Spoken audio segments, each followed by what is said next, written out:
After a bit of a cold spell when it came to recruiting, Penn State responded with not one, not two, but three major moves when it came to some commitments, including a wide receiver. And here's how they did it.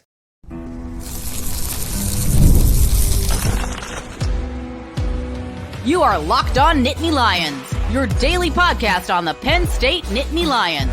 Part of the Locked On Podcast Network, your team every day. You are locked on to Penn State football and Penn State recruiting. Thank you so much for making Locked On Nittany Lions your first listen and watch every single day. My name is Zach Sako, and I am your host of the show. I'm going to be a guest, actually, in this edition of Locked On Nittany Lions as I jump onto the portal with Brian Smith to talk about Penn State's recent recruiting wave and what their plans are for the transfer portal. Enjoy. So let's just jump into that. Why do you think it happened?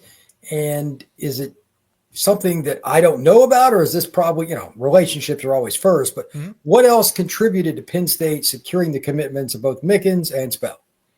A lot. There's a lot of layers to this. So Penn State, James Franklin is the constant here. Is that James Franklin's locked in and that he's there. He's not leaving anytime soon. For some people, that's bad news, but that's the reason why a lot of these commitments don't just flip when an assistant coach happens to leave. And Ja'Juan Seider built a strong relationship with Messiah Mickens. You could tell that he was at least, questioning, okay, do I even stay with the Nittany Lions? But it was James Franklin who made the decision to hire Stan Drayton. I could have gone with somebody else, but he knew that with Stan Drayton available since being fired from Temple, that if he's willing to accept this job, this is our best possible replacement candidate for Seider. They get him, and then Stan Drayton wastes no time making sure that the commits that are already there are locked in. Messiah Mickens has canceled all of his official visits and says that he is 100% committed to Penn State. Same thing with Kemon Spell, who is a top 10 player in the nation for 2027. He is a top 10 player in the country. So to fend off Ja'Juan Seider, to fend off Notre Dame, that's a big deal. When he was recruiting them hard, they got scholarship offers. They obviously have the previous relationship, but that wasn't enough to get them to flip. They're staying, and then they're canceling everything. They're locked into Penn State. So it's James Franklin being the constant factor, hiring Stan Drayton getting this over the finish line. And I got to imagine that NIL plays a factor in here. So I'm not here to disclose any NIL deals or what had happened because I don't know those details, and obviously we never will.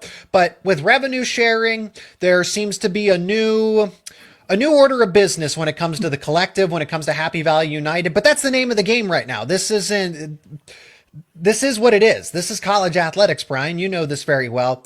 And Happy Valley United was very open and transparent, and it, to an extent, bragging, right? Hey, this is the way we're going to get things done. Okay, well, your collective is cheering on the fact that Kemon Spell and Messiah Mickens are totally locked into Penn State. I'm going to read the writing on the wall that, yeah, NIL certainly played a factor in here, but it's the alignment that they now have, where there's not all these different competing interests, where James Franklin, Pat Kraft, and the NIL department are all on the same page. And that is massive if you want to keep up with Ohio State, if you want to make sure that Michigan doesn't come from behind, if you want to go toe-to-toe with Oregon, this is how it has to be done. So overall, there are a lot of positive takeaways here for Penn State, more than just, hey, you got a few commitments and recruitments to shut down.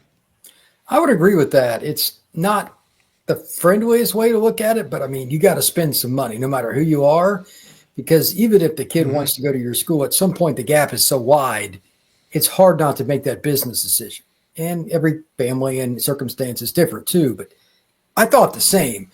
So let me ask you this. Do you think that Penn State is making the same kind of recruiting efforts in general, like the staff? I know Seider's gone, but like the staff, I think is pretty good overall in terms of building relationships for the Nittany Lions.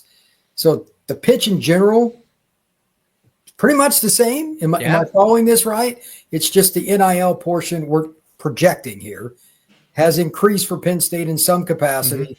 And then you adjust. They got another good running back coach, et cetera. So it's Penn State. You should expect that.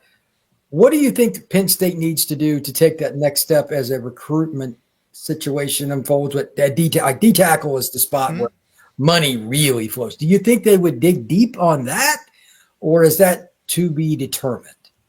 I mean, there's always room to, I've been saying this a lot frequently with whatever Penn State sport I'm talking about. There's always room to better your best. But I don't know what, Penn State can take incremental steps forward and just say, like I said, they're bettering their best. But we're talking about alignment. We're talking about all the things that Penn State didn't have since NIL had started. The whole success with honor and, well, we have to do it the right way. Well, Penn State's kind of accepted that college athletics is what it is.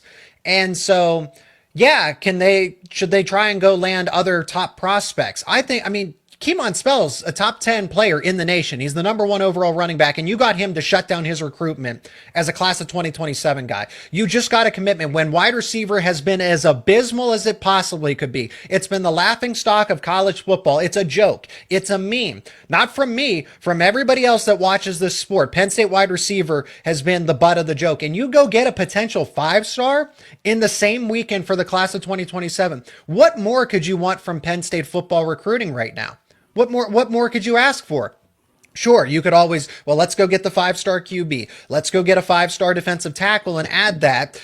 It's not impossible. It's also not necessarily exactly realistic, but I won't complain with the fact that you have potentially 2 5-star players in 2027. You have another tackle who's a 4-star in Von Brandt, Leighton Von Brandt, who could potentially be a 5-star. He's already a high-end 4-star, so 2027 is already off to a great start. And 2026 is a top 10 recruiting class. So yes, you would like to see Penn State, well, top 10, that's not good enough. You got to finish top 3, try to finish number 1 overall. I think they're still moving in the right direction. There's just not a lot to complain about at this point, but I get what you're saying that, yeah, there's still other things that they need to try and fix, of course, but you could say the same thing about Oregon. You could say the same thing about Ohio State. There's just really not much to complain about, especially with this weekend. I tend to agree. Penn State, to me, to get over the hump, it's still D-line.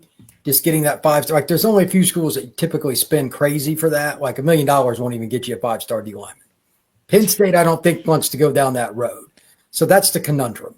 Maybe they're all in on the revenue sharing that Pat Kraft is willing to spend. Right. You are willing to take $20.5 million, right? You're not obligated to spend $20.5 million. You just have that. That's the cap. So other schools are going to spend maybe $10 million in revenue sharing, but that's where Pat Kraft and Penn State already decided we are spending the absolute maximum amount that we can with the cap limit. Whereas other schools are like, well, maybe we'll spend 10, 12, 15 right out of the gate. Penn State's saying if we want to be a national title contender, we are maximizing the revenue sharing in addition to getting the collective in the right spot.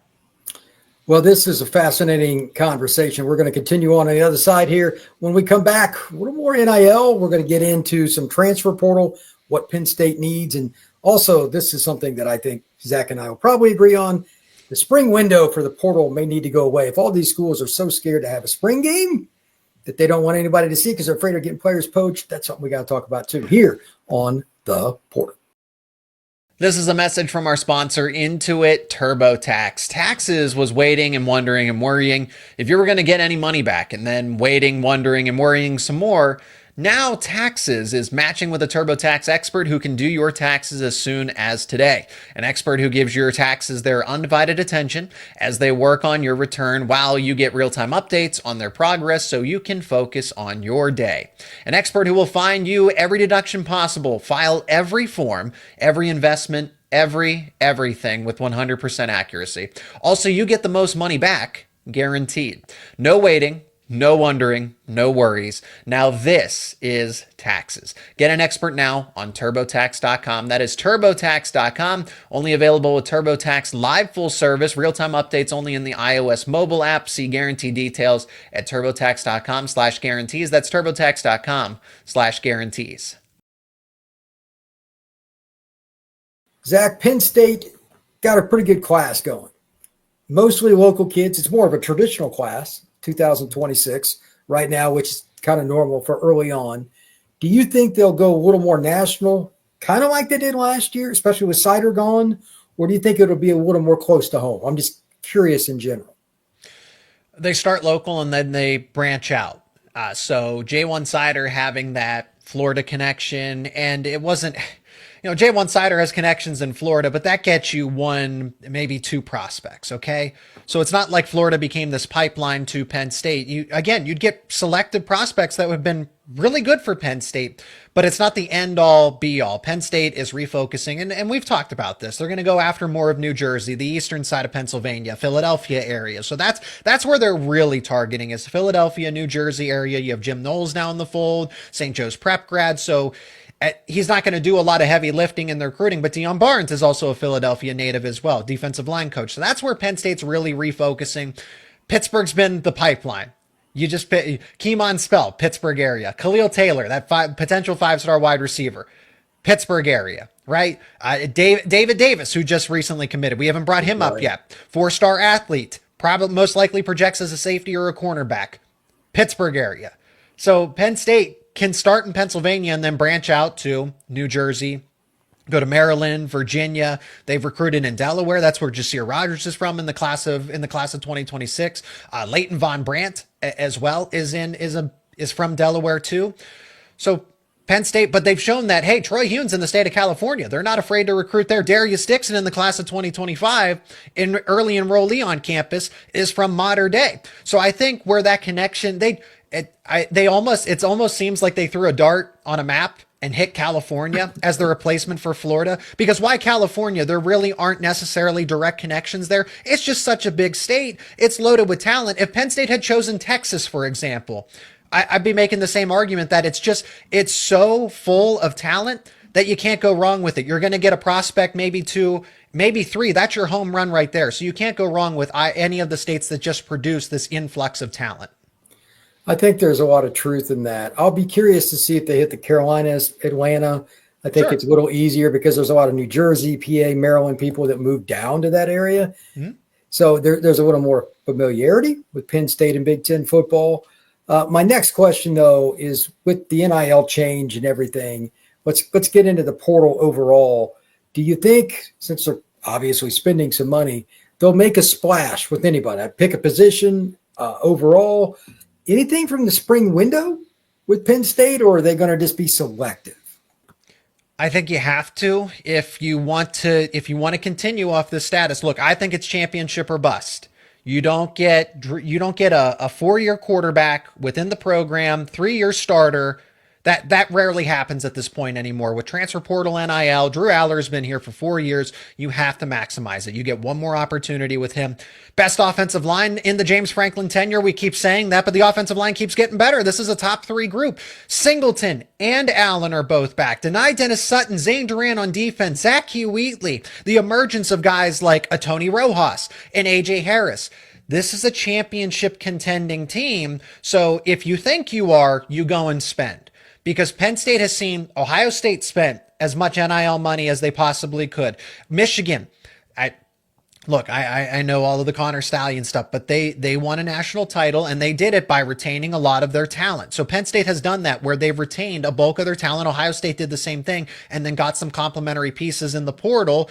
They don't need a quarterback, so you got to go wide receiver. You got to go defensive tackle. I think they need wide receiver depth. I think they need another a solid starter at defensive tackle.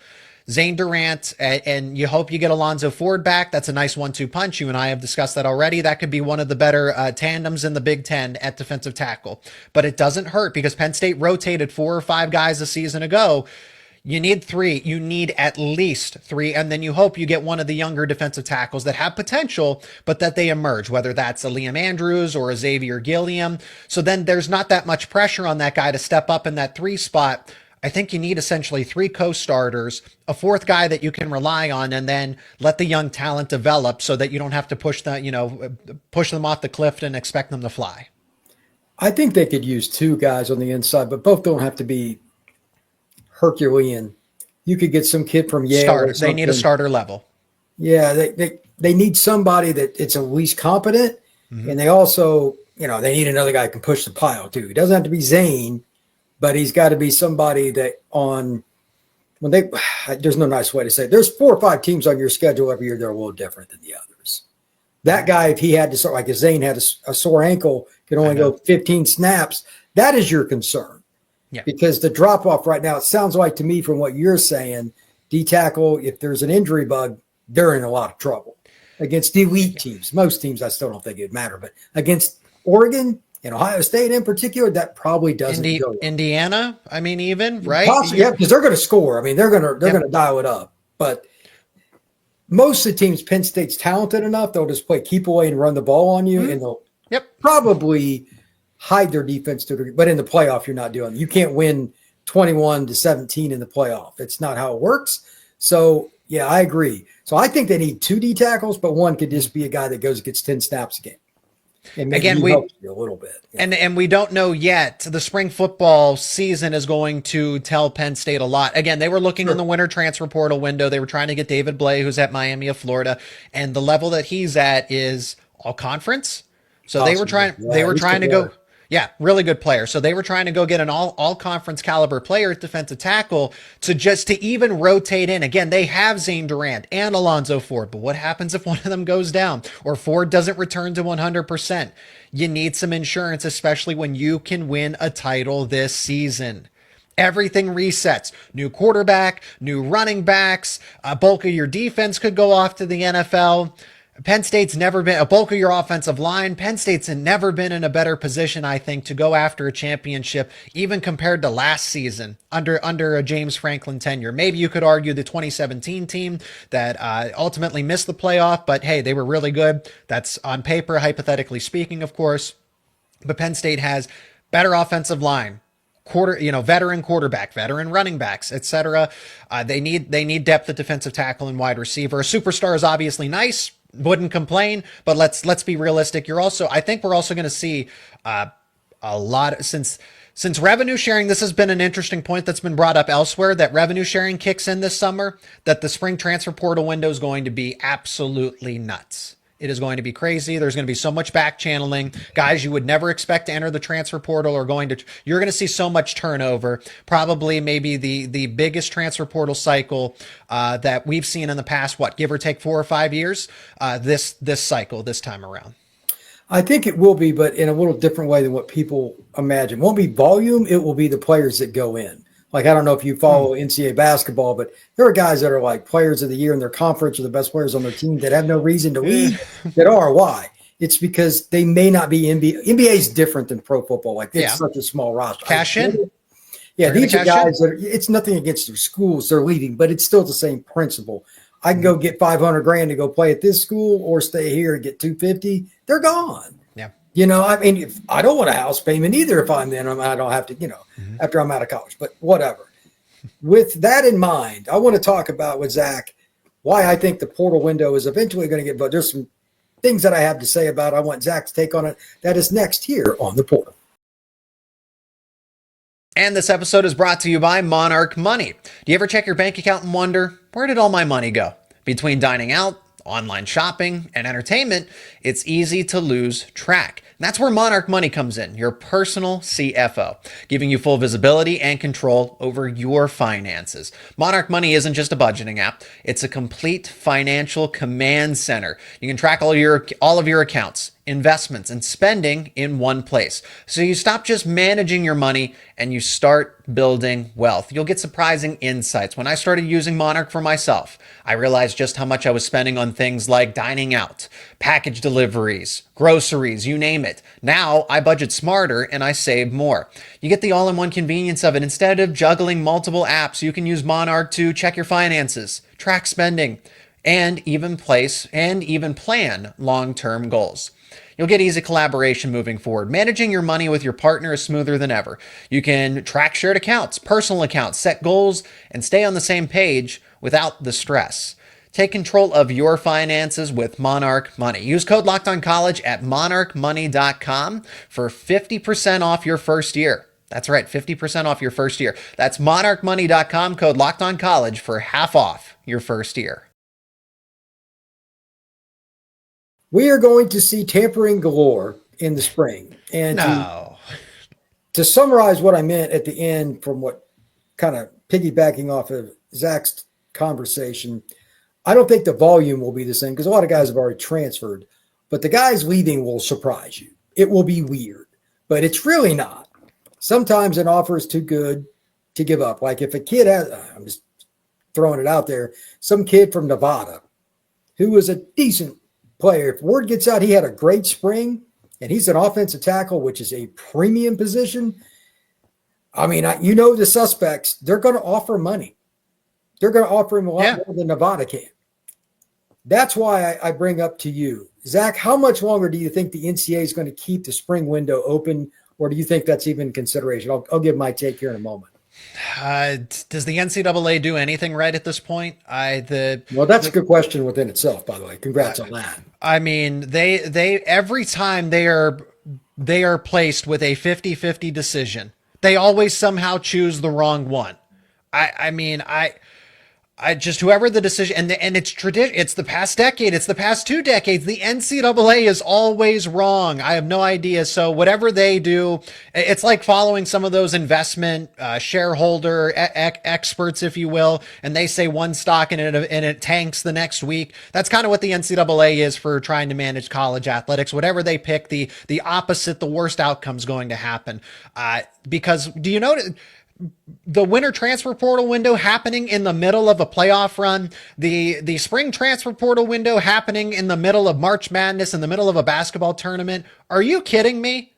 That's outrageous. So if the NCAA has any say, hopefully they can cover their rear ends and change it, because you need a committee. You need a committee because every coach is saying the same thing. It's not like, well, the coaches are split. Some of them like the transfer portal window here. Others don't. No, it is every single person from James Franklin to Matt Rule to Lincoln Riley to anybody that would say, yeah, we need a reset with the college football calendar.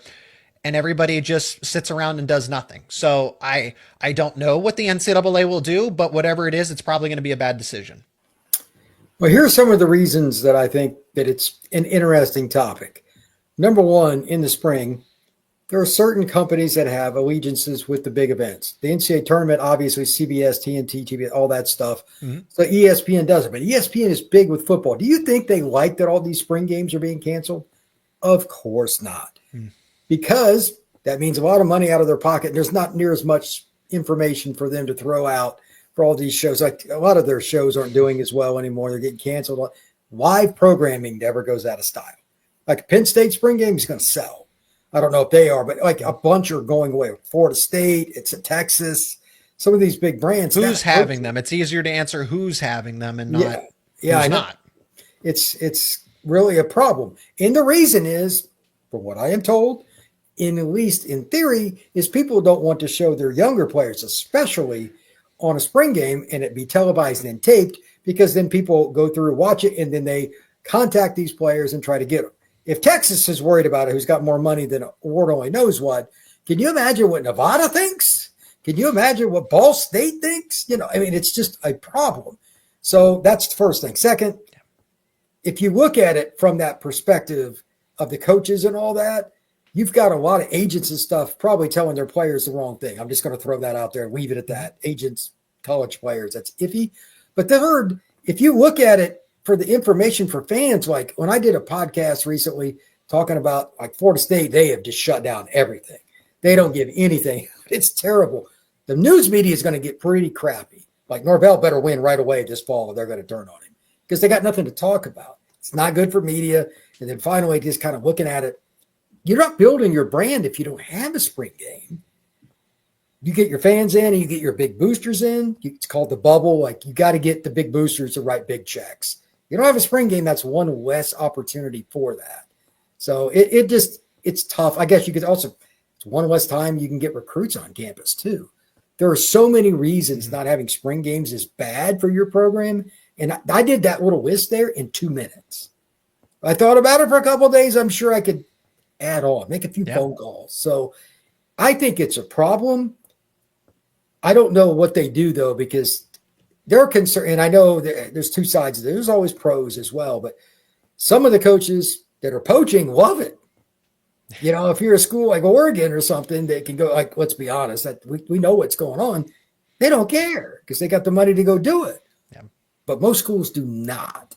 I'm curious if this goes away because I think it's going to be a disaster in a few weeks for this. There's going to be a couple of scandals that go public where coaches call out other like it's going to get ugly, and the NCAA is going to get put in the crosshairs from multiple direct. They're going to be in an absolute no win.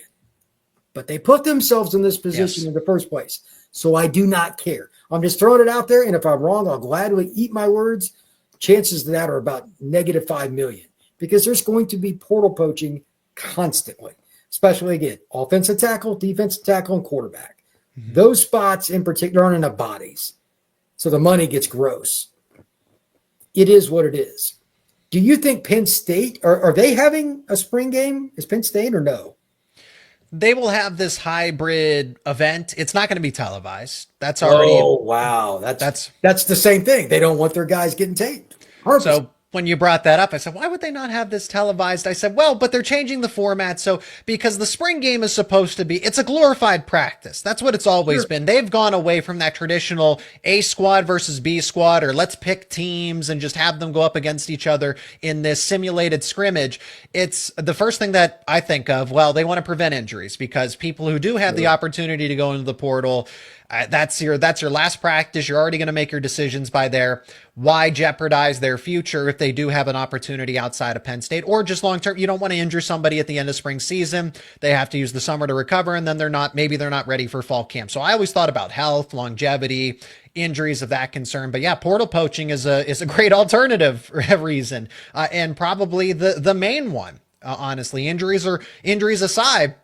When anybody can back channel, contact whomever, and you don't know. I mean, James Franklin and Pat Kraft have said this. People are contacting my players. Hey, what would you, or contacting players on behalf, and they get the email saying, hey, what would you pay, or what would happen if this player had entered the portal? Would Penn State be interested? And this has happened so frequently that Pat Kraft, for example, he went on the record and said this. He's like, I've received emails about players that are presently at Penn State. Hey, how would Penn State like this current Penn State player? And it's like, dude, what is going on? These agents, they work sleepless nights. They work overtime to try to back channel and do whatever to maximize. And I get it. I guess it's their job. They got to get the best deal at the end of the day. But wholeheartedly agree that the spring game, it's not a necessity. I do not care that they're canceled. I wasn't watching anybody else's spring game to begin with. I'm not hurt that Penn State's going to, basically do an event for the fans. Exactly. Have competitions, maybe do a 7-on-7. I'm all for the community aspect of it, but the spring game itself should go away because I don't think it is that important. It's simply for college football purists, tradition. Do a 7-on-7. You maximize NIL. Have players sign things, for fans and everything else. Make it a big tailgating event because then you can sell parking and all this stuff. Penn State's dedicated.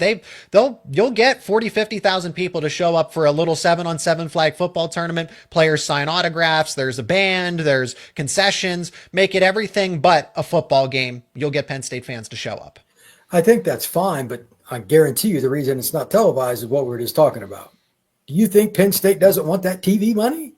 Of course they do. It's because of the poaching. Yeah, that's what sucks. I get it. But this is why I think it'll go away. I'm going to do my own show, just throw it out there, some more specifics. But portal poaching is going to be the name of the show because I think it's a big problem. And if a school like Penn State, who has the resources to keep their players in-house, they proved it, as you mentioned earlier, not one, but both of their future NFL running backs are coming back because they got the money to keep them, then you know it's bad. I mean, for the love of mankind.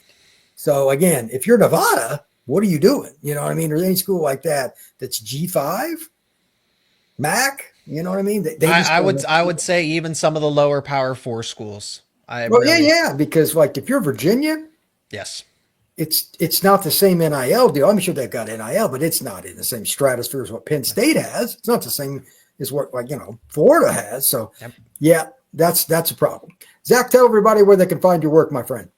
Same as you on YouTube, wherever you get your podcast. Locked On Nittany Lions, posting daily episodes around any of your favorite Penn State sports teams, more than just football, talking recruiting as well, wrestling, basketball, you name it, all over at Locked On Nittany Lions. Odyssey, Spotify, Apple, YouTube. You can find Locked On the Portal everywhere. We are recruiting, NIL, and transfer portal every day. We will see you again soon. And again, thank you so much for checking out this edition of Locked On Nittany Lions as I joined the Portal podcast. So a big thank you to Brian for having me on the show to talk about Penn State football recruiting, Penn State and the transfer portal, and much more. And these conversations aren't going to stop. We're going to have more episodes about Penn State football and the recruiting and where everything stands now going into the future, plus updates around Penn State wrestling as the transfer portal is very active in that sport as well. So if you are new to the show, please subscribe to the YouTube channel and wherever you get your podcast. As always, let me know your thoughts down in the comments section. And for more conversations around your favorite Penn State sports teams, keep it right here on Locked On Nittany Lions.